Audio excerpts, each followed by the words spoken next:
the open carry ruling that could change everything. California just received another major shock from the federal courts, and this time, it comes from one of the most restrictive circuits in the country, the Ninth Circuit. In a ruling that surprised even seasoned Second Amendment attorneys, a three-judge panel struck down California's open carry ban, calling it unconstitutional under the Supreme Court's BRUEN standard. For a state that treats firearms regulation as a political project, this outcome has a different impact. It is not just about California losing a case. It is about whether modern gun control can survive constitutional scrutiny when courts demand history, not policy arguments. Before diving deep into the video, subscribe to our channel so you do not miss any updates. This case is not final, and it is not guaranteed to survive an en banc review. But it exposes something bigger, the disconnect between how states legislate firearms and how the Supreme Court expects courts to evaluate firearms restrictions. That gap is widening, and open carry has become the newest battlefield. While many people focus on concealed carry, the historical record shows that open carry was the dominant form of lawful armed self-defense for most of American history. That history matters. BRUEN made history with the test, and California failed the test. The question now is not just whether California can defend its restrictions. The question is whether other states with similar or even stricter laws can justify them under the Constitution. The Ninth Circuit panel answered that question with unusual clarity. They cannot.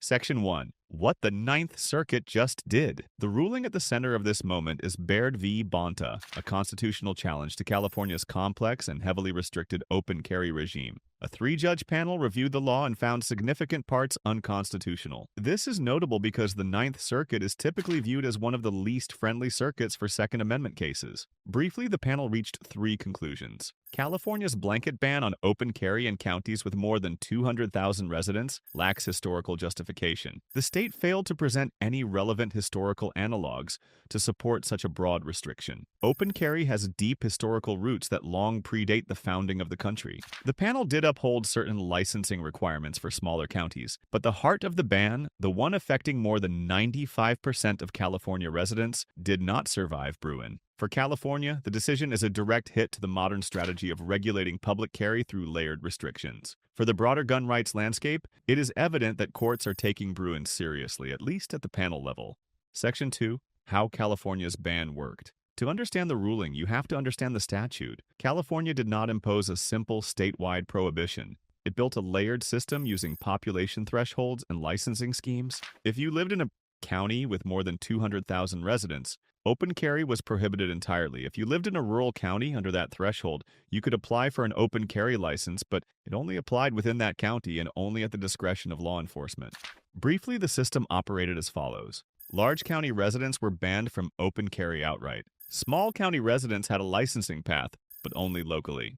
The practical effect was that 95% of Californians faced a total prohibition. This design allowed California to maintain a near statewide ban without writing the word ban directly into the statute. It also created a split between urban and rural gun owners, a recurring strategy used in states where suburban and urban voters dominate elections. The Ninth Circuit panel treated the system as what it was, a functional ban. And under BRUEN, functional bans without historical justification fail immediately. Section 3. Why BRUEN matters in this case. The Supreme Court's BRUEN decision changed how courts evaluate gun laws. Instead of balancing public policy arguments against constitutional rights, courts must now look to historical tradition. The question is not whether the law promotes safety or convenience, but whether similar regulations existed during the founding era. This standard has reshaped every major Second Amendment case since 2022. Briefly, BRUEN requires states to show a historical analog for the modern restriction, a tradition of similar regulations at the founding, a clear lineage between past and present. California could not show that open carry bans were common, let alone widespread, during the early history of the United States.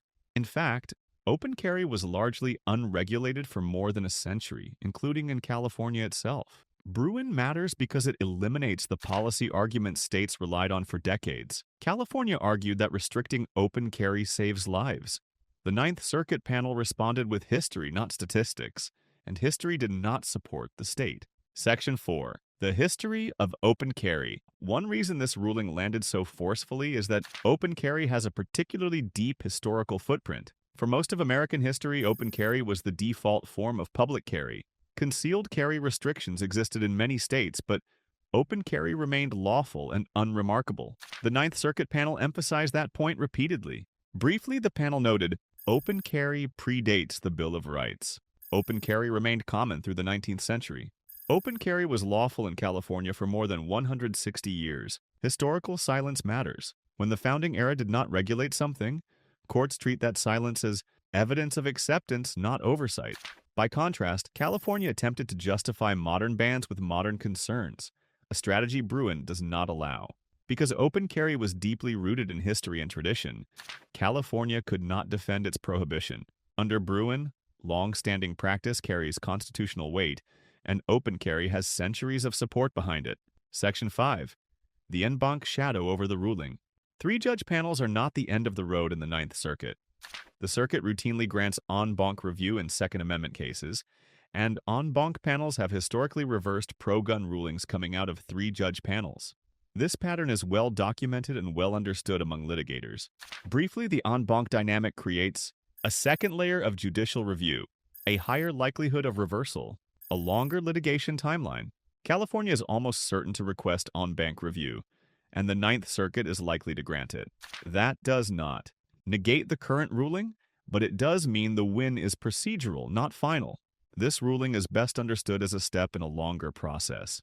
The panel's opinion sets a precedent for now, but the en banc panel will decide whether it becomes a lasting victory. Section 6. What the ruling means for California. California has some of the most restrictive firearm policies in the country. Public carry, private acquisition, and firearm transportation are all tightly regulated. For Californians, the ruling signals a potential shift in how courts view the state's approach to gun control after BRUEN. Briefly, if the ruling stands, open carry may become a legal channel for public carry. Urban counties may lose their total prohibition. Licensing may become the dominant regulatory tool. Gun owners in rural counties could see meaningful change sooner, while urban carry would take longer due to procedural and regulatory hurdles. The immediate effect is limited, but the legal symbolism is significant. California has rarely been forced to defend its gun laws under a constitutional standard this strict. Section 7. What the ruling means for other states. California is not the only state with aggressive public carry restrictions. Several blue and purple states have moved to rewrite carry laws after BRUEN, often by narrowing where carry is allowed or by layering licensing requirements on top of existing systems. Briefly, the ruling could influence states like New York and New Jersey, which targeted sensitive places, Maryland and Hawaii, which rewrote their carry statutes, Illinois and Washington, which rely heavily on licensing schemes. Federal circuits watch each other, and major Second Amendment questions often split circuits before reaching the Supreme Court. If the Ninth Circuit acknowledges open carry as historically grounded, other states may find their restrictions vulnerable. Wrap paragraph. A panel opinion does not bind other circuits, but it creates persuasive authority. If the ruling survives on bank review, its influence grows substantially. Section 8. What the ruling means for gun owners. Open carry cases are sometimes viewed as symbolic, but they shape the real-world experience of self-defense. Most defensive carry occurs with handguns, and most handgun carriers move through areas where concealed carry may be restricted or impractical. Open carry expands options. Briefly, if open carry moves forward, gun owners gain flexibility in how they carry. Police encounters become more predictable under constitutional law. Self-defense frameworks become easier to understand. Open carry also matters for those who do not have concealed carry permits. Licensing barriers can create practical disarmament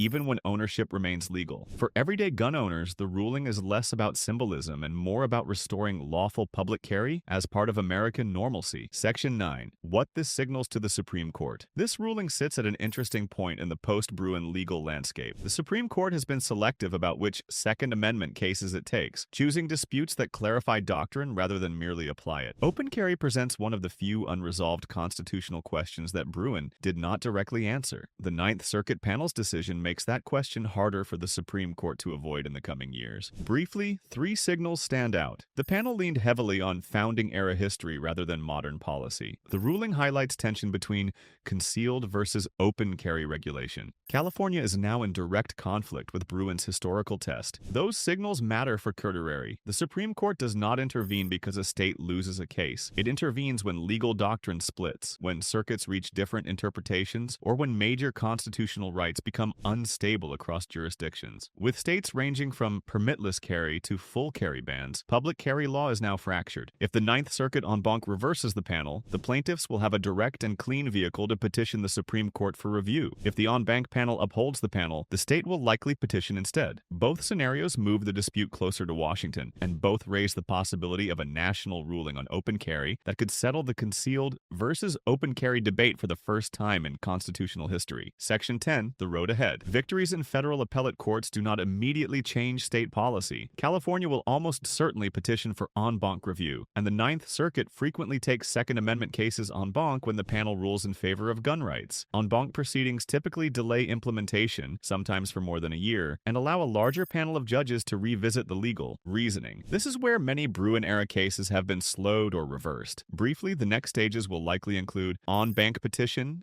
rehearing, and extended briefing. Additional appeals depending on where the Ninth Circuit lands. Possible Supreme Court review depending on conflict and timing. The litigation timeline is not the only factor. Political actors in California can modify statutes, revise licensing schemes, or create supplementary regulations designed to preserve as many restrictions as possible while litigation continues. Several states have already experimented with that strategy after BRUEN, substituting old bans with new regulatory structures built around licensing, sensitive places, or administrative discretion. For gun owners, the question is less about this ruling alone and more about what comes next. The open carry ban was one of California's strongest mechanisms for limiting public carry. If it collapses, even temporarily, the state's strategy for regulating firearms must shift to licensing and location-based restrictions. That transition has national implications, because other restrictive states have been watching California closely. The Ninth Circuit's next move determines whether this ruling becomes a legal milestone or a stepping stone to the Supreme Court. The story is not over. California's open carry fight is far from finished. A three-judge panel just took a major swing at one of the most restrictive laws in the country, but the en banc Ninth Circuit and potentially the Supreme Court are still waiting in the wings. This ruling doesn't close the book. It opens the next chapter. What makes this moment important is not just the win, but what it forces the courts to confront. BRUEN put history at the center of Second Amendment analysis, and history overwhelmingly supports open carry. If this ruling survives en banc review, it reshapes how restrictive states regulate public carry. If it gets reversed, the plaintiffs gain a clean path to the Supreme Court, forcing a national answer to a question that's been avoided for over 200 years. If you want to follow how this plays out from petitions to en banc hearings to the potential for Supreme Court review, make sure you are subscribed. This is one of those cases that starts in California but doesn't stay there for long.